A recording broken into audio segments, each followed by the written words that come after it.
The world has joined South Africa in commemorating Nelson Mandela Day. In his message to mark the day, UN Secretary-General has described Mandela as an extraordinary man who showed how one person can transform oppression, struggle and subjugation into reconciliation, social justice and unity. He's added that just as Madiba's life was a triumph of the human spirit, his legacy is a call to rekindle our global commitment to peace, justice and human dignity. The President of the General Assembly described Mandela as the towering leader of the 21st century. Dennis Francis says Madiba embodied values of peace, equality, human rights and service to others. Meanwhile, the chair of the Nelson Mandela Foundation, Dr. Naledi Pandor, says if he was still alive today, Mandela would want to see a just world where justice does not kneel to the rich and powerful. We honor his courage, his leadership in the struggle for freedom, and his lifelong commitment to unity across Africa. Madiba embodied the values of peace, equality, human rights, and service to others. He reminded us that freedom is meaningless without justice, that justice is the bedrock of peace, that peace depends on institutions that protect the rights and dignity of all people, and that these fundamental freedoms must never be compromised. In a world still divided by conflict and inequalities, Mandela's legacy urges us to still choose dialogue over hatred, understanding over fear and vengeance, and unity above all.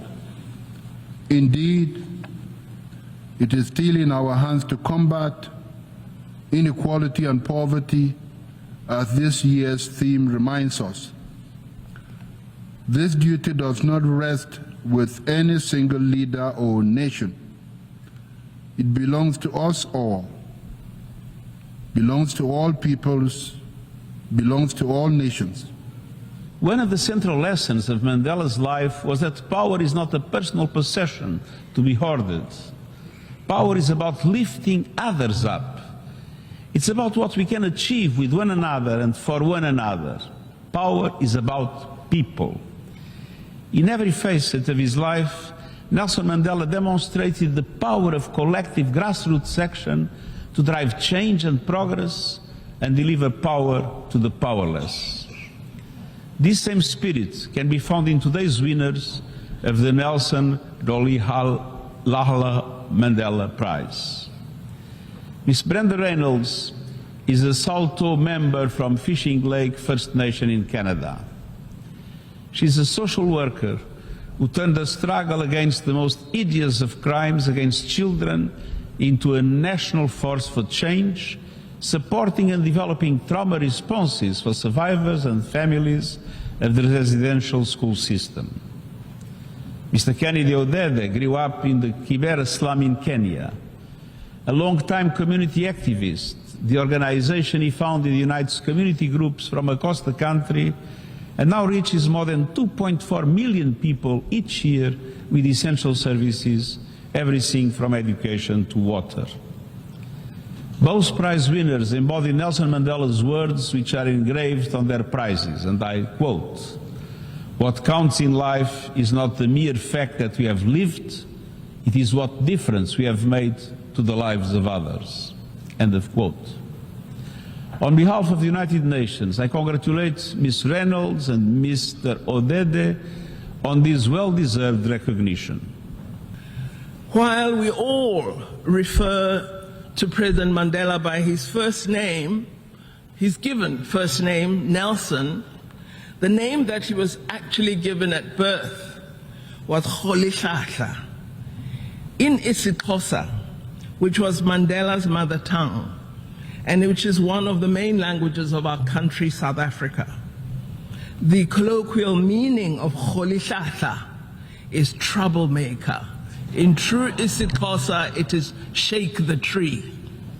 Mandela was a troublemaker, the kind of good troublemaker that we need more of in the world today, and the kind that we will continue to need well into the future. The kind of troublemaker that some people did not always love because he pushed for an equality that we all should enjoy and for the overcoming of a system of oppression which was convenient and profitable to some. A system of oppression that was defeated in South Africa eventually, but which has yet to be eradicated globally. The foundation, which I now chair, often gets asked what Mandela would say or do on certain issues if he were alive today. We often ask this question of ourselves. In the context of my call here today, the question does arise: what kind of world would he be prepared to make good trouble for? Drawing on his life and work and his many personal reflections, we believe that it would be a just world, a world where justice does not kneel to the rich and powerful, where our collective upliftment takes precedence over individual privilege, where the benefits and burdens of our society are equally shared, where our privilege and personal biases do not sway us from being just, and where our like or dislike of someone does not hinder us from doing what is right in relation to them.